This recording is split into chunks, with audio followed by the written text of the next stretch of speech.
So, as it turns out, New Mexico has not just one, but two national laboratories, both of them owned by the United States Department of Energy, National Nuclear Security Administration. It was easier when it was just the AEC, right, the Atomic Energy Commission. One of those labs is turning 70 this year, and I'm here to talk to you about one of the things it spawned, which is the other national lab, the institution now known as Sandia National Laboratories. Look, it works. Don't you love it when the tech works? This is obviously off of the Sandia website. It's our one flowering tree there. There are actually several in landscaping, but it's a pretty strategic shot, I think, there. So currently, Sandia is a large research and development lab with breadth and depth in science-based engineering and a strong reputation and presence within the national security sector. It works closely with Los Alamos in some arenas, but is a separate, distinct entity from what was essentially its parent laboratory. Sandia is currently managed by Sandia Corporation, which is right now a wholly owned subsidiary of Lockheed Martin. Sandia includes a main site here in New Mexico, down in Albuquerque, a laboratory out in Livermore, California, test sites in Tonopah, Nevada, and Kauai, Hawaii, and it also has individuals working with other entities and at other test sites around the country. It currently operates with an annual budget of about $2.4 billion and a staff of about 8,700 regular employees, nearly 4,600 of whom are technical. And that includes about 1,700 PhD scientists and engineers. The overall population of the workforce, so not just the regular employees, but the subcontractors as well, is just under 12,000, over 10,000 of whom are based in Albuquerque. So if you're trying to make your way through Southeast Albuquerque during rush hour, that's us. Okay? It's also Kirtland's civilian population, but most of it's us. It has a national security mission, much expanded from its early focus, and that mission currently includes nuclear weapons, defense systems and assessments, energy, climate, and infrastructure security, including some alternative energy work, international, homeland, and nuclear security. And it has a few defining capabilities, characteristics, specialized in systems engineering and integration, high-performance computing with modeling and simulation, extreme environment testing at unique facilities, and we're going to see the origins of that, as well as nanotechnologies and microsystems. Both the New Mexico and California sites include some user facilities, that is, researchers from outside can come into user facilities and partner with Sandia. The fact that we have two laboratory sites is why we are Sandia National Laboratories, and why that is formed then as a singular, okay? So we end up with grammatical constructions of Sandia National Laboratories is. So our tech writers are specially trained. Also, I will just mention right up front that Sandia means watermelon, and we know that when we refer to ourselves as Sandians that we're calling ourselves watermelons. So just so you know, we are aware.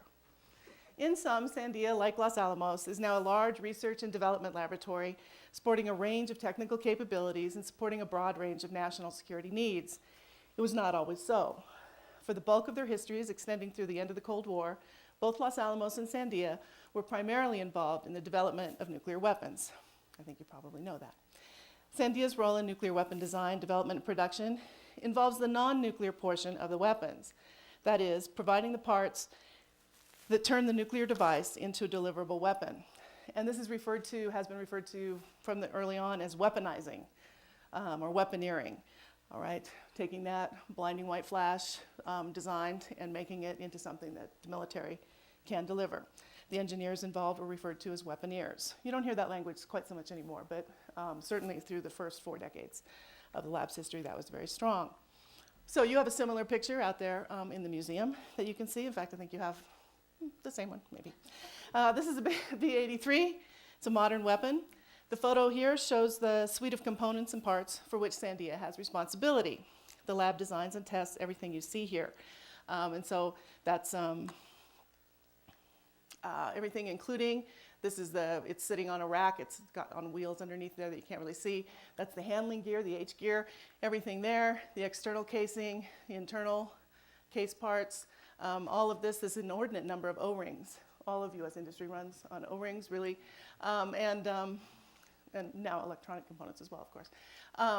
And then, of course, the parachute. So Sandia, over time, developed capability in all the electrical subsystems that you see here, as well as the parachute design, all the ballistics, and everything. So it's responsible for all of that, the design, supporting the testing of all those components and subsystems, and then the design for production engineering of all the parts. So we might ask ourselves, how did that happen? Well, it didn't happen overnight, but it did happen relatively quickly in the immediate post-war period. Sandia's precursor is Z Division of Los Alamos. I like the photo of Oppenheimer here. It's sort of that. It's that nice young philosopher look that he's got going there. Z Division was formed in July of 1945. It was part of a broader reorganization going on at Los Alamos that had begun in March of that year. Z Division was established as part of the effort to prepare for continuation of weapons development and production. Oppenheimer and his staff were essentially starting to look up and out past the immediate wartime effort and wartime demands.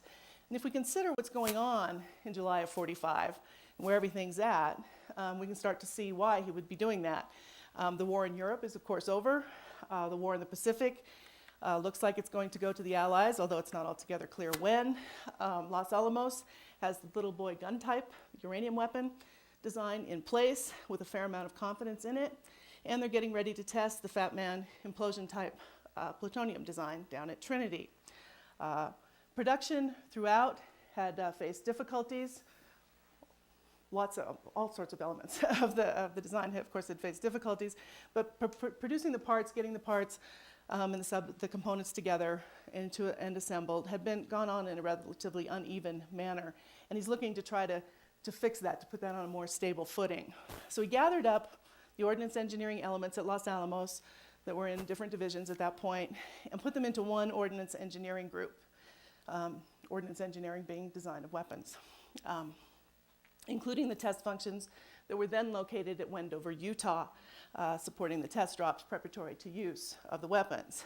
So he's looking to improve and expand the production function. He's also looking to move an element of the Los Alamos work off of the hill. The crowding on the hill, which is legendary, right? And the lack of utilities, the water shortages, and everything. Asked later, both Oppenheimer and General Groves, who of course headed the Manhattan Engineer District, they both stressed that there was no room to expand any function at Los Alamos, that there was just no way that anything that needed to be added to was going to happen up here. Also, the Z Division functions included some activities that needed to be near an airfield, but preferably closer to Los Alamos than Wendover, out in Utah. And the Z Division functions would also include working closely with the military. So it would be nice to locate them somewhere near the military. The Z Division group was placed under Gerald Zacharias, who you see over there on the left, conducting a molecular beam experiment. Zacharias had worked on radar at MIT during the war, and he joined Los Alamos in 1945, so he hadn't been at the lab very long. And he returned to MIT shortly after the war's end. He's really noted as a molecular beam researcher, and he also played a large role later on in science education renovations in response to Sputnik in the United States. So Z Division included 4 elements: design, which is experimental systems engineering, electrical engineering, mechanical engineering for production, and electronic engineering. So you see the theme, right? It's an engineering lab. The second element it included, besides the design, was field test. So environmental and developmental testing, as well as ultimately supportive nuclear testing. Third, it included the assembly activities. The intent was to include an assembly factory and a procurement capability so that parts could be purchased from manufacturers, brought in and assembled, including full-up weapon assembly for the non-nuclear portion of nuclear weapons. And fourth, it included military liaison activity, and that is just working with the military to ensure deliverable, usable weapons, to ensure a smooth handoff from the technical side to the military use side. And so that includes development of training, manuals, that sort of thing. So Z Division's purpose was to advance the engineering of and to support the testing of nuclear weapon designs, particularly the Fat Man type of design, the implosion weapon. If we look at the Fat Man there in the back, It's the fatter one, right? Little boy, of course, being in the front. You have some nice, more nicely painted ones out here in the museum, so you could look at them more closely if you want. But in general, it was agreed by every engineer who looked at Fat Man that the ballistics offered room for improvement there. And there are various physicist jokes that go with that. But basically, obviously the casing and the ballistics for the weapon were meant to basically encase the physics package and get the implosion design to work.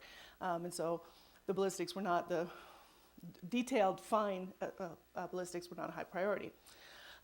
They also had the purpose to provide production engineering for weapon components and at this early point to produce and assemble weapons.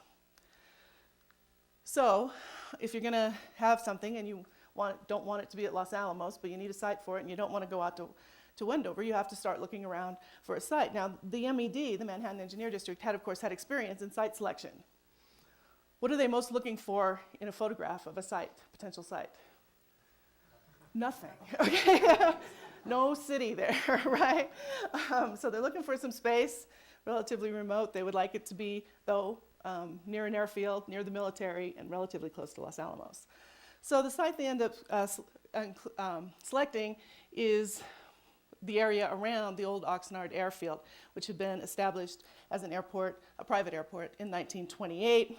A decade later, Albuquerque established a municipal airport further to the west. So Oxnard Field was not in use all that long. So we're further back from that space in July of '45. This is one of the site selection photos. And Oxnard Field is, whoops, I have to play with the buttons here, is right there. Okay, so that bit that we just saw is right down there, right in the background here. We are essentially, at this point, we are basically hovering over where the Albuquerque Airport currently is, a little bit west of there.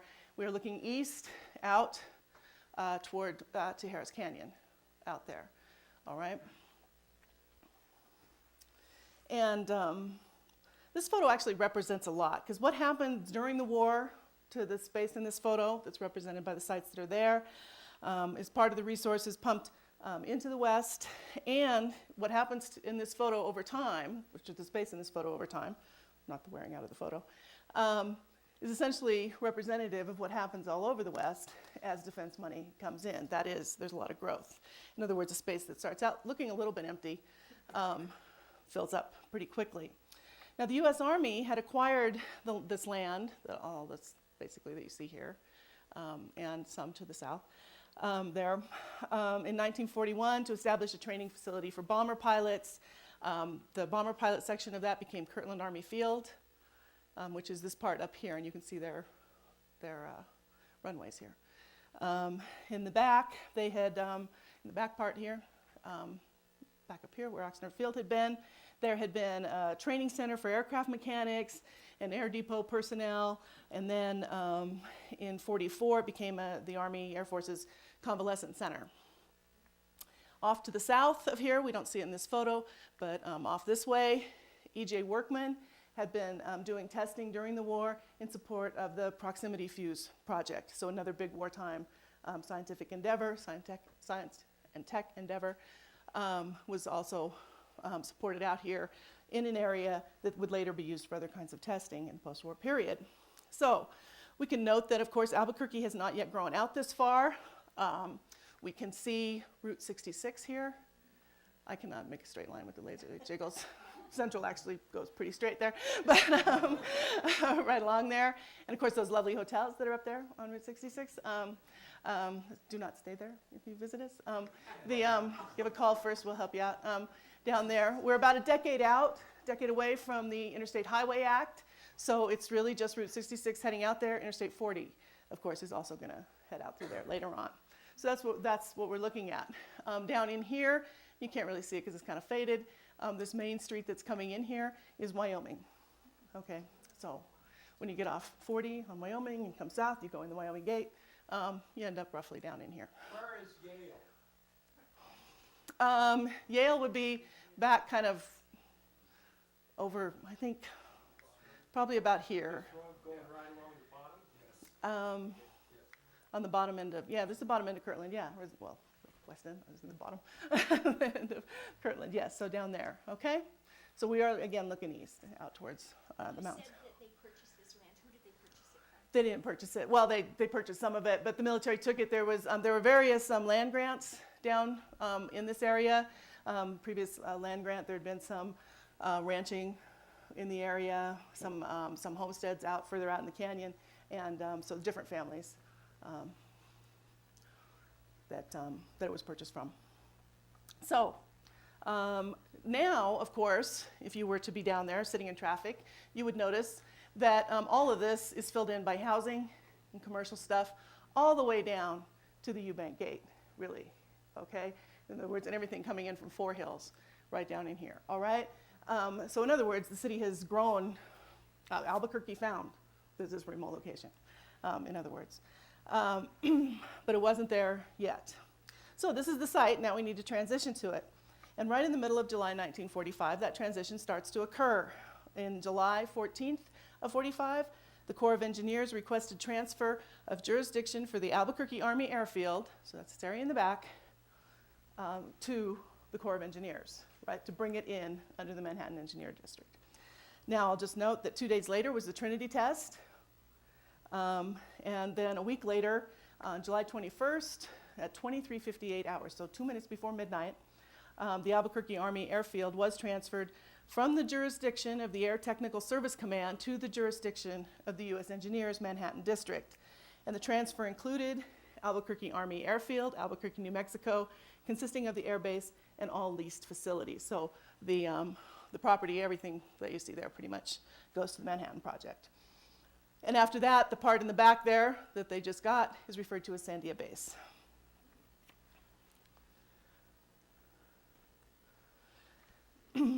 So, in 1945, now we're in a little closer looking at that spot, at that part of that base, down there, Sandia Base. We see all of these things lined up here are aircraft, they're all planes, all right? And they've been brought back beginning in April. They start bringing crippled aircraft, damaged stuff that they're not gonna be able to keep using for the war effort, as the war again in Europe is winding down. And this effort's gonna continue to recycle them. So there's big guillotines that are chopping off the noses of the aircraft and sending all the metal to recycling, pulling all the parts out, and doing all that. So this is kind of surrounding, this is the environment that is surrounding the Sandia Base. And Z Division began moving down to the base site in September of 1945. Now, not everybody moved at once. It would be early in 1947 before the whole division was down there. And the first groups to arrive were the procurement and storage activities and field test. Because again, field test is mostly out at Wendover up to this point, and nobody wants them to go up to the hill first, right? They don't want them to stop here. They want them to go straight to Albuquerque. So part of the reason for the slow transition was the lack of resources at the site. Building and hiring were underway, and it was happening as quickly as possible. But in the immediate transition out of World War II into the peace, there was a large demobilization, not surprisingly. So both military personnel and individuals who had worked for the Manhattan Project were heading home as soon as possible. There were also ongoing personnel changes and leadership transitions within Z Division. In October of 45, Norris Bradbury announced in a memo that Gerald Zacharias was leaving to go back to MIT, and Roger Warner would be acting division leader for Z Division, and he becomes Z Division leader. Bradbury himself, of course, was in transition at that point. He was becoming Los Alamos director as Oppenheimer was leaving. Excuse me, I have frogs today, I don't know why.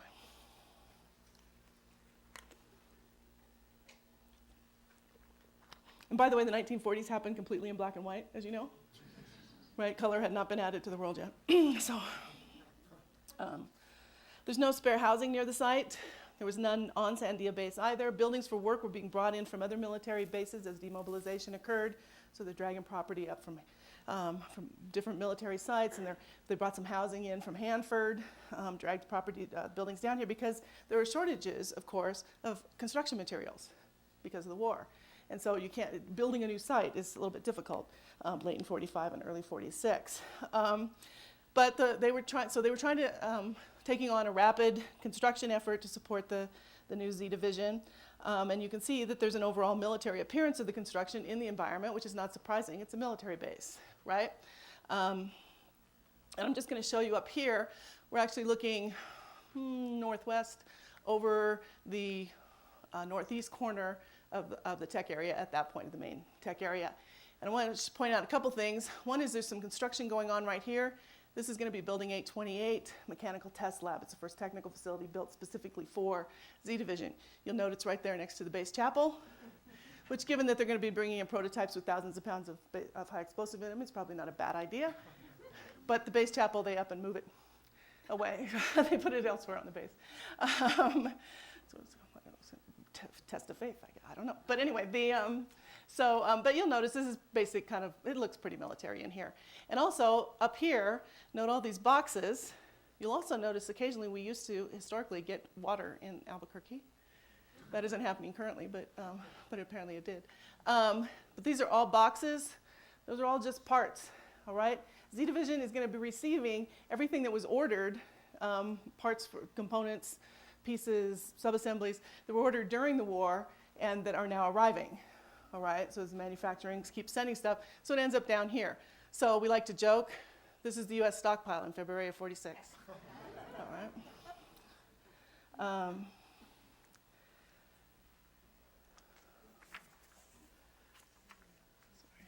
Oh, this is color, but that's because this is a later photo. It's from the 50s, sorry. This is Building 828 that we saw going up there. This is a mechanical test lab. Again, the first property built specifically for Z Division's technical activities. And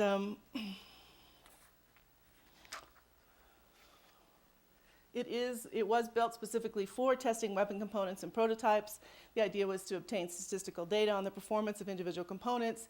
It housed a big vibration testing capability, test all temperatures and pressures that the components might meet on their way to their target, a large altitude chamber that could test a complete bomb assembly as far as pressure, temperature, and humidity were concerned. There were shake tables in there, a big cold chamber. It finally came online fully in August of 1946, and it's really the precursor to the later test facilities developed at Sandia beginning in the 1950s. These huge test facilities that are located further to the south in what is known as our Tech Area 3, because we name things just like Los Alamos does. Tech Area 1, 2, 3, 4, and 5 at the lab. So out there in Tech Area 3, there are these massive, there's a 300-foot drop tower, there's a centrifuge with a 26-foot arm, all those kinds of things, right? The big test facilities out there. So this is sort of the starting point of that kind of environmental test capability. Now, as the attempt was underway to build up the new site, Z Division personnel were called to the Pacific to support Joint Task Force 1, the first post-war nuclear test at Bikini Atoll. Los Alamos learned of the proposed Operation Crossroads nuclear test series in December of 1945, and it was scheduled for May of '46. All right, it's a pretty quick turnaround. The date later gets pushed out to the end of June and into July, but it's still a pretty quick turnaround. For Operation Crossroads, Los Alamos provided technical direction and the test devices. Bradbury organized a B division to support the tests, with Ralph Sawyer of the Navy as technical director, Marshall Holloway, head of the experimental group, and associate division leader Roger Warner reporting to Sawyer. Now Warner, again, was the Z division leader, and he went overseas in late March of 1946. And Z division itself became a major source of personnel for the overseas effort. The assignment of the assembly group made the most serious impact, of course, because everybody from assembly went, although the telemetry, fusing, and firing groups all experienced significant drains of manpower. So the image here is of some members of the Z Division assembly group taking a break in the Pacific, where it was very hot, obviously. So seated in front, I'm just going to mention, because some of you may have known some of these people, because some of them worked at Sandia for a long time.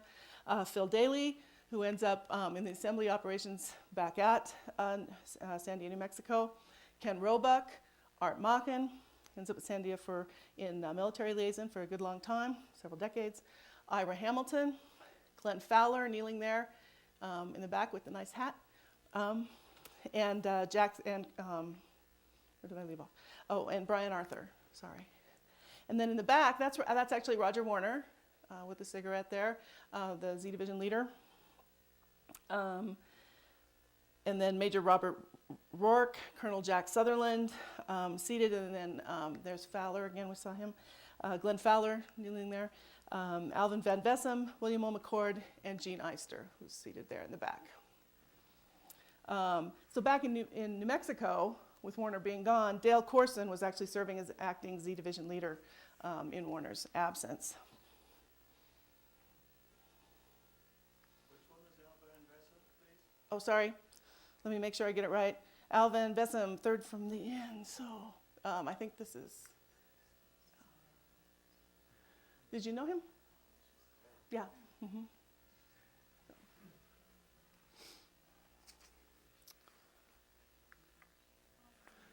All right. So Crossroads was focused on, you're not supposed to look that confused, Emily, my goodness, I'm so, okay. Operation Crossroads was focused on weapon effects. This is not a test of a new weapon design, all right? There were 3 shots planned, an airdrop, a shallow underwater shot, and a deep underwater shot. And in the end, they just went with 2. They did the Able airdrop at the end of June, and then the Baker shot was the underwater shot that went in July 24th. Of 46, and you see there. And what they did was gather a lot of ships together. From the one in the center, they suspended a Fat Man type device and detonated it. And these are some of the beautiful photography that comes out of nuclear testing, of course. And this is the view from above of the mushroom cloud forming up there. And so this is strictly an effects test for the Navy, all right, so that they can understand the impact, potential impact of this new design. The Test Evaluation Board final report on Crossroads encouraged the continued production of atomic weapons and research and development in all fields related to atomic warfare. So there's a further desire for building a stockpile to support readiness. But the focus on Crossroads slowed down testing and design efforts back in New Mexico. Also, Dale Corson left in July of 1946 while Roger Warner was still overseas. So we're seeing, the reason I'm mentioning these people is just to give you a sense of this pretty rapid turnover in leadership and in personnel change again as people leave to go on to other opportunities, which makes it very, very difficult to stand up a new function, right? If you spend half your time in meetings assigning who's going to do what. All right, but if progress was uneven, it was being made. In 1946, Glenn Fowler, who here is in a suit, actually put a shirt on for this photo, up there, was involved in obtaining the use of the World War II Naval Test Range at the Salton Sea in Southern California. Now, the Salton Sea is an inland sea down there in Southern California, and it actually sits at about 200 feet below sea level. So in terms of drop testing, to test environments, ballistic testing, it offers a very nice range of what a weapon might encounter on its way down there. So it was they wanted to use it, they negotiate use of it, and Sandia used, Z Division and Sandia then, used the Salton Sea from 1946 to 1961. Again, it's straight up drop testing, the emphasis is on ballistics and on the integration of the weapon with the delivery system, that is the bomb with the aircraft. Okay, so how does the communication work, how's it powered, all of those kinds of things. By the mid-1950s, however, the area around Salton Sea was starting to build up, and they were looking for hard targets as well to hit, so they selected a site in Nevada and established Tonopah Test Range, which Sandia still has. Down here, they're using, this is a tracking telescope, two drivers on that one, there to track the weapon as it falls and record. So as Z Division was getting on its feet, the nation, of course, was trying to build a peace. What I want to emphasize here is the rapid series of events underway as the federal government reorganized its national security entities and established a framework for the pursuit of nuclear programs.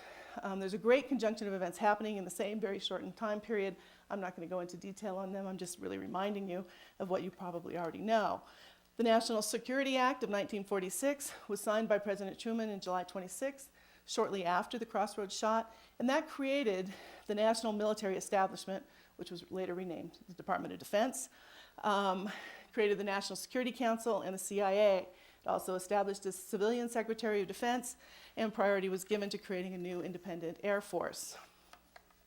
Also, in 46, the Atomic Energy Act of 1946 was signed by Truman on August 1st, and it created a multi-part organization, not necessarily complicated, but there's multiple parts to it. The Atomic Energy Commission itself, the Military Liaison Committee, because what does the Atomic Energy Act do?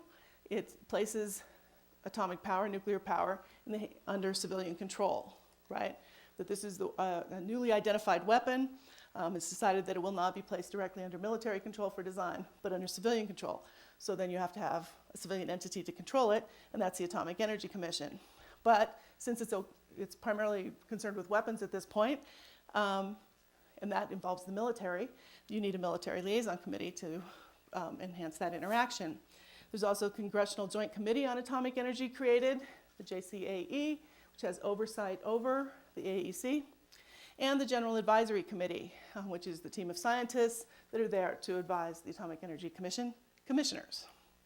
So a lot of people in these relatively small organizations working tightly together to oversee atomic energy in this country. On December 31st of 1946, President Truman signed an executive order ending the Manhattan Project, ending the Manhattan Engineer District, and transferring control over the U.S. Atomic Energy Program to the Atomic Energy Commission. Now, the facilities the AEC inherited and the ones that would be added in the following years, mentioned in the book, Chuck Lobert's book that you've got there, were what is known as GOCO facilities. That is government-owned, contractor-operated, as is Los Alamos, of course. And this was a design developed during the war to allow the federal government to have large facilities fully staffed without turning all of that staff into either civil servants, government employees, or military, all right? So what they do is they own everything, all the slide rules, the buildings, the land, everything, but the staff is under the employ of some outside entity, not government entity. In the case of Los Alamos, of course, it was already the University of California. So on January 1st of 1947, the properties and personnel of the Manhattan Project were transferred to the Atomic Energy Commission, and this meant that Z Division, of course, as part of Los Alamos, was transferred to AEC control, as was the land it was on and all of its facilities and equipment. But Sandia Base was not transferred to the AEC. It remained military. It was a U.S. Army base.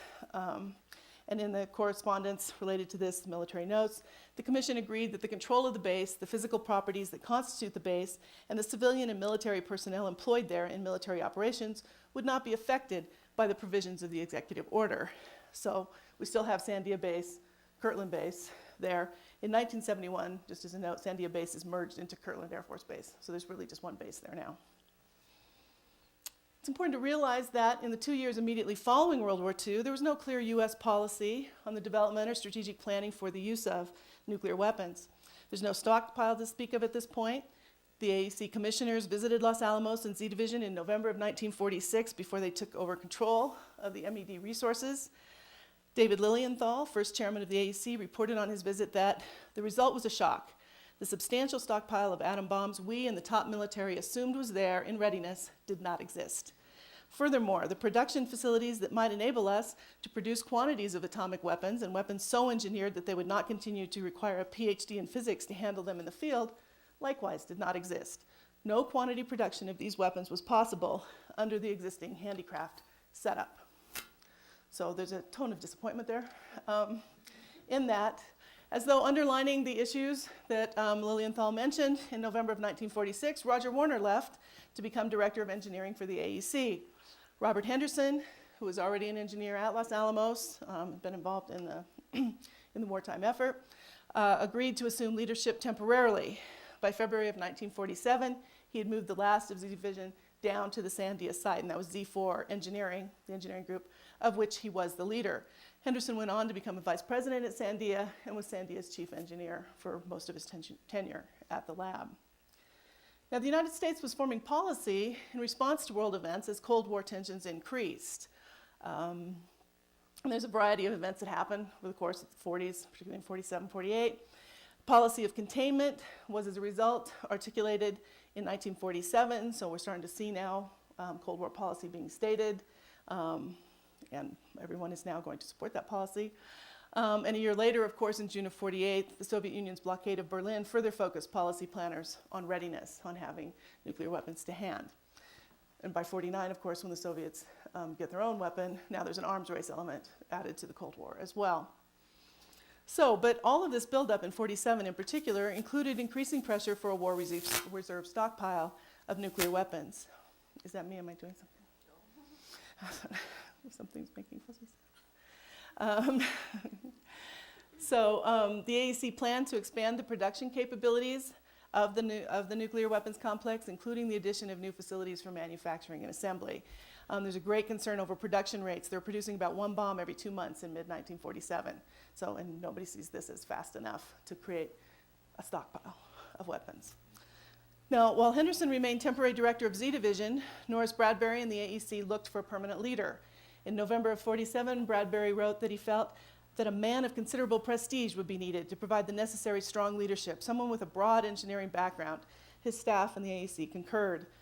And in December of 1947, Paul Larson, who you see up on the top there, arrived to serve as director of Z Division. Larson was from the Applied Physics Lab at Johns Hopkins. He had worked on the proximity fuse project during the war. And at Z Division, he launched several successful campaigns, including a major building program and increases in personnel and funding, and improved cooperation with the military by acting on a suggestion that had been made by the AEC general manager to establish a joint research and development board in which civilians and military formed a committee together. By the time he left, unlike with most of his predecessors, there was a smooth, acknowledged, planned transition, including a farewell ceremony, which is pictured here. That's why this picture is here. Attended by, in this case, on the left, Sandia Base Commander General Robert M. Montague, Rear Admiral William S. Parsons, who I think you're going to hear more about in another lecture, Paul Larson himself, and of course, because it's his party, and George Craker, who was manager of the AEC's Santa Fe Operations Office. So, and the reason that I put this here is not to there's anything special about Paul Larson's goodbye party, but we're starting to see an institution, all right, out of that early, all those pictures of the dustiness and the boxes and all of that, we're starting to see the formation of an entity that we can recognize. It's all starting to look a little bit more stable by this point. And 1948 actually proves to be the turning point for Z Division and the nuclear weapons complex as a whole in terms of finally gaining sufficient traction to show progress in terms of new weapon design and production. Oops. I'm showing you this mainly because I just like it, which is how one does select one slides. I don't know, maybe you do it differently. So early in 1948, Z Division under Larson began a $25 million construction program to build permanent facilities. And this is what the base basically looked like mid-48. And north is to our left. So we're on the same alignment as that aerial, but now we're close in here.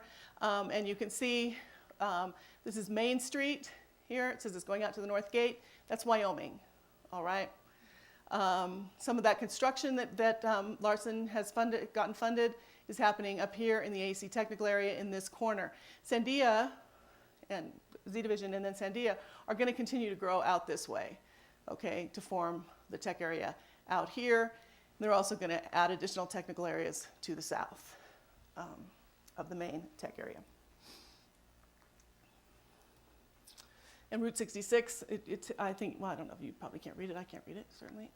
Here tells us that this is out to the North Gate, which is the Wyoming Gate, and to Route 66, which is Central Avenue. By fall of 1948, some of that construction is starting to reach completion. This is building 804. We're seeing the effect of local architects here, which is one of the reasons I like to mention this. This is building 804. This flat one-story building. Behind it is 802 rising up there. But this is 804. It currently houses the technical library at Sandia. But it was built and was the first of the permanent facilities to open to be a military liaison and training center. It was designed by Max Flatow. He's a relatively famous New Mexico architect, but he was just really getting started as an architect after the war there. And you can see the industrial vernacular version of the international style in the design if you're somebody who wants to notice such things. But anyway, this is building 800, which opened around the same time as 804, and in some of our documentation says it was the first building opened, but everyone corrects us, it was really 804. It housed, this is it going up in construction here. You can see the tower there, which is here. All right. It housed the main administrative and leadership functions, and it is connected through building 801 here to 802 behind it, which housed a lot of the engineering, drafting, design kinds of activities. So really right up there in the northwest corner of the tech area, this concentrated effort. It was designed by W.C. Kruger, who was already a noted New Mexico architect at that point. And Kruger did a lot of work for the Atomic Energy Commission, including up here at Los Alamos, as well as at Z Division, and then later for Sandia itself. Also in 1948, facilities opened to the south of the main tech area, in the cleverly named Tech Area 2, for nuclear weapon assembly. And this is a photo of Building 904. Out in Tech Area 2, there were two, I can't point properly. There were two buildings, identical, but mirror. There's another one over here to the left that you can't see, obviously, here. And the idea here was that parts would come in one end, they would move along a series of assembly bays, and then here in the high bay, once it was assembled into something like Fat Man, it would then be large and would come out the front door and be sent off to storage. There's a few things to notice about this. I'm not going to spend a lot of time on it, but you see the blast wall here and the earth berm here, and then this is the building's mechanical room. All right, so the heating, ventilation, air conditioning activity happens here, and then the air is pumped in a plenum up over and into the building. Because of these, of course, the assembly includes dealing with large amounts of high explosive. So you kind of want to separate the furnace from that activity, the basic design concept there. And Kruger, who worked on this, one of the reasons I like to mention the design of this building is because he's then going to work on the Pantex assembly site later on and the development of their assembly facilities. And we're sort of seeing a prototype of a design that's much more fully developed at Pantex in terms of the assembly facilities. One of the things of these assembly rooms that are in here are divided by narrower rooms that are filled with rubble, and the walls lean, so that if something happens, the idea is the detonation will then collapse the walls in on top of where the detonation occurs. Because what you really don't want is to start a lot of sympathetic detonation over in the building next door. Okay.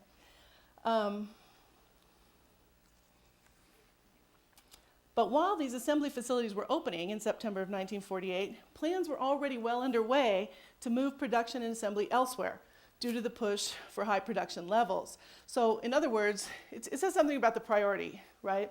Is that the production of weapons, assembly of weapons, is a high priority. And we know that because they're willing to continue producing and get this stuff built, spend money getting this built and in place, even while they're planning for the Burlington assembly site in Iowa and the Pantex site in Texas, in the panhandle of Texas, near Amarillo, Pantex.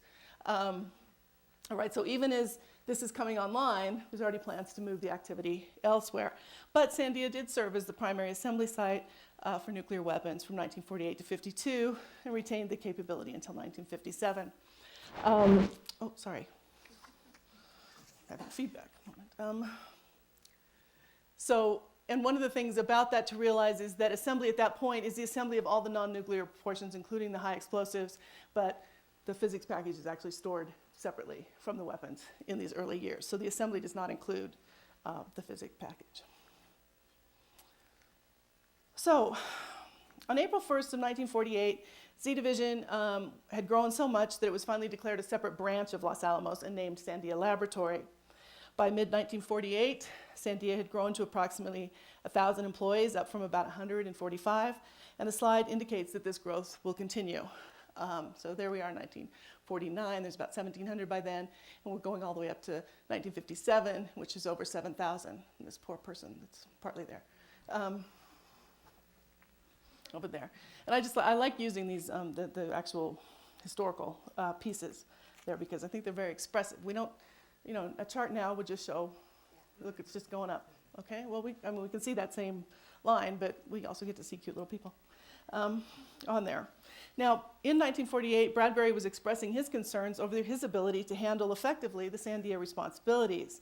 And he wrote, "Much of this concern comes from administrative responsibility and the strong feeling that I actually contribute very little to the technical direction of the Sandia activities. This comes from my preoccupation with Los Alamos problems, our geographic separation from Sandia, and from our lack of appropriate engineering background." In other words, they had packed up all the engineers and sent them off-site, so now they're off-site. The University of California is also expressing some qualms about being involved in ordnance activities and production, as well as the growth of Z Division, because they can see themselves as a university managing physicists and chemists, researchers, in other words, at Los Alamos, but they're a little bit less certain why they're managing what is essentially supposed to be a production facility.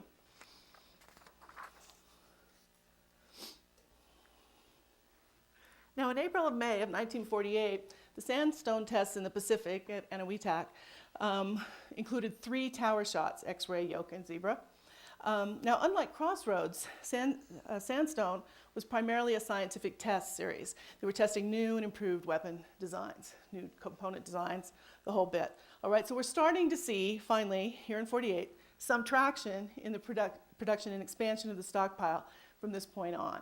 All right, in other words, they've moved forward on the issue of new design to the point that they actually have some to test, and they're getting production to the point that those designs then can be fully developed and placed into the stockpile. Production was increasing by 1948, and they're starting to realize the notion of a stockpile and moving from that handcrafted setup that had so concerned Lilienthal into more mass production of the components from industry and assembly line techniques used in the assembly. And this, I'd just like to show this because, you can see them starting to get a little traction here. Not much, right? I mean, they have some weapons, then they don't. It's very flat, obviously. And then this is 49. We're starting to see the results. And of course, all of this effort, all the growth and everything Chuck Lober talks about in the book about the rest of the nuclear weapons complex is going to pay out big time starting by the late 50s, right? All that design and production effort is going to actually enter the stockpile and continue on up. Now, due to Z Division's growth and Bradbury and the University of California's unease, in March and April of 1948, Mervyn Kelly, the executive vice president of Bell Labs, was retained by the AEC to conduct, because that's what we do, we make a committee and we send people out to investigate our questions. All right, every entity does that. They asked Mervyn Kelly in particular to conduct a study of the state of affairs at the 2 labs and evaluate the feasibility of placing Sandia under industrial management. In other words, it has an industrial mission. Maybe somebody with industrial expertise should be managing it. He concluded that Sandia could be more effectively operated as a production-type organization under industrial management, and he did recommend AT&T. The AEC formed a committee to further investigate this. They also expressed their preference for AT&T, and on May 13th of 1949, President Harry Truman wrote a letter that you see a copy of there on the left, to Leroy Wilson, the president of American Telephone and Telegraph, telling him that some folks from the AEC are going to come calling and have a proposal for him, and would he please consider it seriously. And one of the things he says, I hope that you will consider it. In my opinion, you have here an opportunity to render an exceptional service in the national interest. And the reason we like to mention that line is because that becomes Sandia's tagline, its motto, right? I mean, it's on the very first slide, exceptional service in the national interest. Up there in our, probably on the fact sheet you have, I believe it also says that, somewhere in the design, that is then Sandia's tagline there. Now, a couple weeks later, the AEC committee then does show up to visit Wilson and inquire as to whether or not he's interested in getting AT&T and having AT&T take over the management contract for the Sandia laboratory. Wilson's a little hesitant. AT&T doesn't see itself as in the defense business and doesn't, it takes some talking before they convince him that yes, he should consider it, and he does agree. On July 1st of 49, he indicated that the manufacturing subsidiary of the Bell system, that is Western Electric, the folks who made the telephones, right, would accept the management role, all right, because they are the industrial arm of the Bell system at that point. There's AT&T itself, Western Electric, which does industrial, and Bell Labs, all right? They're all basically owning each other still at that point. They want a no profit, no fee contract. There's contract negotiations. Contract goes from 1 page to 10 in those discussions. But it's essentially a pretty straightforward management contract because there is no profit, no fee. All right, AT&T's not going to make any money. Western Electric's not going to make any money. Just have their expenses covered for providing management. So Sandia Corporation was formed in September of 1949. The contract was signed in October. And on November 1st of 1949, Sandia became an independent laboratory from Los Alamos, managed by Sandia Corporation, which was a wholly owned subsidiary of Western Electric. And there's some cleverness here, right? I mean, this is what one of the things that AT&T brings to the table is their familiarity with industrial arrangements and technical and contractual arrangements among entities. In other words, they don't take direct management of the lab. They form a corporation that is one of their subsidiaries. This means that in 1993, when AT&T decides that they no longer want to be involved, they no longer want to have the management contract, Sandia Corporation can just go and be handed off to the next managing entity, which was Martin Marietta, which of course then became Lockheed Martin. But Sandia Corporation, those employees didn't have to be extracted from the pension system or anything, okay? It's just a straightforward transition over when that happens. So this is what they got. This is the other end of the, this is the east side of the tech area. Remember all that nice construction that's going on the west side? This is still looking pretty military in its design. You can see the heavy layers of security in the fencing and in the guard towers. Those are all gone now. As well as, of course, just the basic military type buildings that are going in, that are there. Security is still apparent, and obviously the world's still happening in black and white. But it was a much grown and a reasonably stable operation that was going to continue to grow. So the presence and the rapid expansion, well, see, Albuquerque was in color. It turns out just the military activity, defense activities are in black and white. It's only near the chemo theater, and it's a hand-colored postcard, of course, the reason it is. This is from the Albuquerque Museum's collection. Now, the presence and the rapid expansion of Z Division and subsequently Sandia had a notable impact on the local community, and that's an understatement.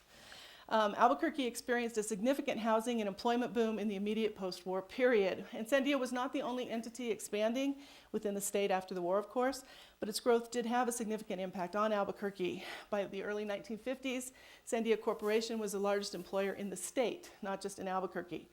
And to a significant degree, growth was encouraged. Very strong boosterism on the part of civic leaders and the New Mexico congressional delegation in the 1940s and 1950s, and really seeing New Mexico as a strong supporter of U.S. defense policy and activities. In other words, not just for growth, but also seeing themselves as playing a role in the national story, which they did, of course.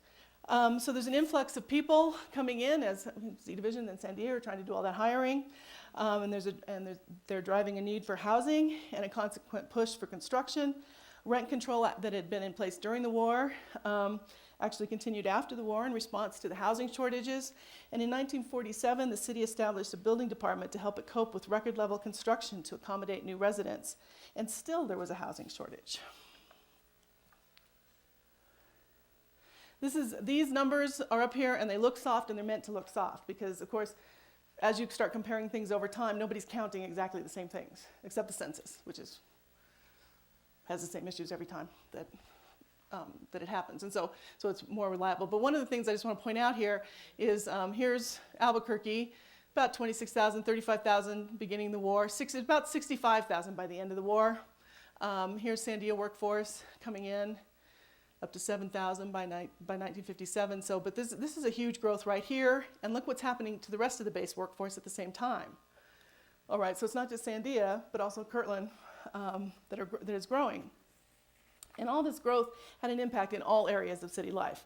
And now I'm just going to run some statistics by you. The public school student population increased from over 22,000 in 1949 to 25,000 in 1950 to more than 30,000 in 1953. That's really fast, and that's a lot of school space that you need to suddenly have.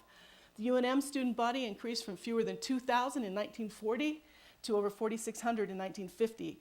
Sandia was actively recruiting from UNM and bringing on student interns. The idea is that you train them while they're in school with the thought of hiring them once they get their degrees.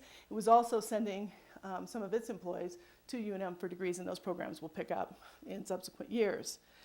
In terms of utilities in Albuquerque, water connections nearly tripled from 1940 to 1950. Those are housing hookups to water. And gas hookups nearly quadrupled. In 1950, unemployment in Albuquerque was only about 4%. It's currently, of course, over 7%. But we're not in the happy story stage of the economy right now. Personnel income increased nearly 600% from 1940 to 1950, and again from 50 to 55. And this is the combined payrolls for Kirtland Air Force Base and Sandia totaled nearly 17 million by 1950, and by 1955 that figure had nearly tripled. And we are not in a period of high inflation, okay? Those are just numbers of people. And there's of course a huge multiplier effect in both payroll and purchasing dollars hitting the local economy. Support businesses expand, and in the case of R&D for defense, defense contractors also come to the city as well to get involved in the business. So let's look at the Albuquerque real estate boom. Obviously, it's a period of great opportunity for builders in Albuquerque. Note the housing permit numbers up here. This is the housing permit dollars from just over 2.3 million in 1940. By 54, it's 37.4 million. And again, this is not a period of terrific inflation. This is numbers of houses being built. And then this ad, I just like this ad. This is appealing directly to Sandia employees. $7,500 now. I don't think you can buy a shed for that now. But anyway, no closing costs and only $41 per month with reasonable down. Sandia employees can knock the high cost out of rent and transportation costs, because this is going to be right down near the base. And so it's close-in housing. All right, so it's a direct appeal in the paper. A 1950 article in the Saturday Evening News commenting on the construction couldn't express enough hyperbole over Albuquerque's amazing growth, saying new houses go up in batches of 50 to 300 at a time and transform barren mesas before you get back from lunch. This is a stretch, of course, but housing construction was pretty much a runaway train. All right, I mean, they're building the whole Northeast Heights is starting to come in. So now Albuquerque kept on growing. It ultimately grew up and around Sandia so that the lab is no longer the biggest employer or biggest force in town. It's now a part of what it helped to create. Okay, so that's what you see, this kind of kickoff activity and then the growth around it. So what do we know now that we didn't know an hour ago? That I can't talk into a microphone very smoothly. We know that Sandia National Laboratory's origins lie in the end of World War II and the circumstances of Los Alamos' location, the planning of its leadership, and the shifting post-war realities of technological capability and U.S. Cold War policy. World War II was different than other wars in that at the end, the science and technology devoted to the government effort did not go away. In every other war the United States had been involved in, right, during the wartime buildup and during the war itself, they bring science and tech in. They bring the engineers and scientists in to help with the effort, and at the end of the war, they say bye-bye, right, and everybody goes home. Goes back to whatever it was they were doing. The federal government does not sustain a large R&D enterprise. There are pockets of it within particular areas, but really it doesn't do research and development for the nation more broadly. At the end of World War II, that changed. Science and technology continued and was expanded even during the demobilization and the urge to return to a peacetime footing. And that proved transformative in supporting US policy and then enabling it, in creating new institutions, and in altering the local communities. I've told you a little bit about Albuquerque really quickly. John Hunter is going to speak to you later in this series regarding Los Alamos itself. In other words, there's these places are, well, Los Alamos obviously was created because of the lab, but all of that defense money coming in, the labs being established, all of that employment, the particular emphasis on high tech, ends up transforming the communities around the institutions. Sandia's origin story is one of creating something with a specific intent, that is Z Division, to get weapon production on a steady footing, which then, in the context of immediate post-war circumstances, grew, evolved, and rapidly became something bigger and different than originally envisioned. Sandia is a piece of several larger stories, of course, as well as a piece of a large complex of national security institutions that were dreamed up and created in what is a very, very short period of time. So I will thank you for your attention today.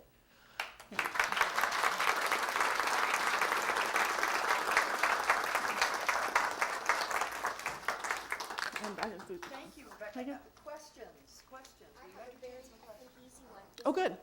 Is an O-ring similar to a gasket? Yes, but metal. Metal. Yes. Okay. Or rubber. The O-ring can be rubber. Yes. Sorry.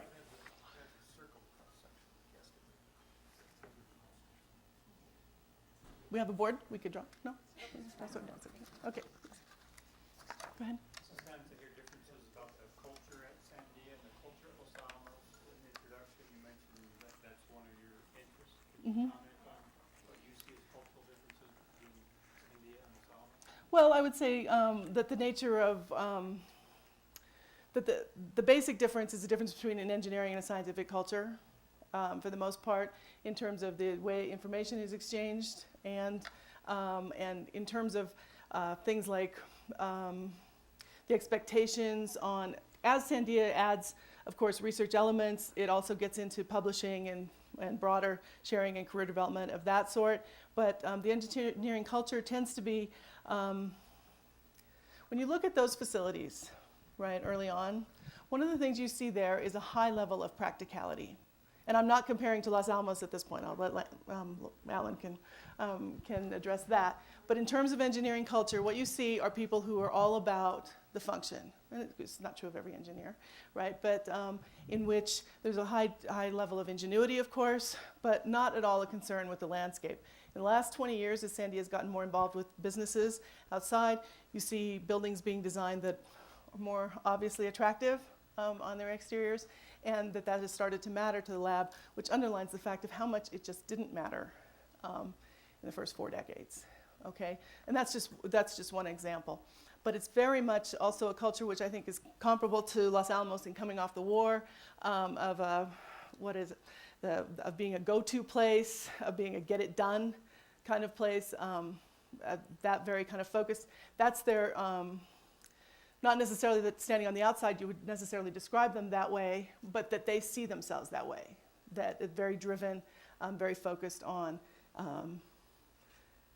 tackling the job, doing the best job possible as quickly and efficiently as possible, and staying there until it's done. I work in a very long building. Used to be one of the used to be shipping and receiving, but now it's Light Labs, and you can be in there any time of the day or night, and there's somebody there. And I suspect that's very similar to Los Alamos as well. So I don't think that's a difference between them, but it's definitely a lab culture. But if you compare it to something like, say, Lawrence Livermore, which I would not compare in a negative way, like some people, is that where Livermore deliberately developed a much more campus type of atmosphere. Much more trying to attract researchers and successfully doing so, in part by having something that looks and feels very much like a university campus when you're there, and having that kind of culture. Sandia shows until relatively recent, shows no interest in that kind of issue. Okay, does that? Yes, thank you. Go ahead. Can I get you to speak Oh, into the sorry. microphone? I'm sorry. We are recording So say nice things. pictures and getting them up on YouTube shortly. This is actually a comment from Okay. a Sandia employee that was there in the 40s to 50s. I thought we were screening the audience. No. You Okay, no. notice how the space between the airport and Oxnard Field was?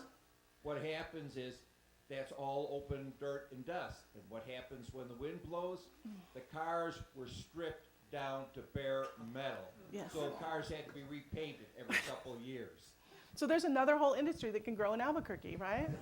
Right, so there's another economic opportunity provided by the lab, yes. And people talk about like building 818, that the secretaries would come in the morning and dust the desks because the windows would leak so badly. Some of that is not as bad as it used to be, but yes, that's a very good point. Yes.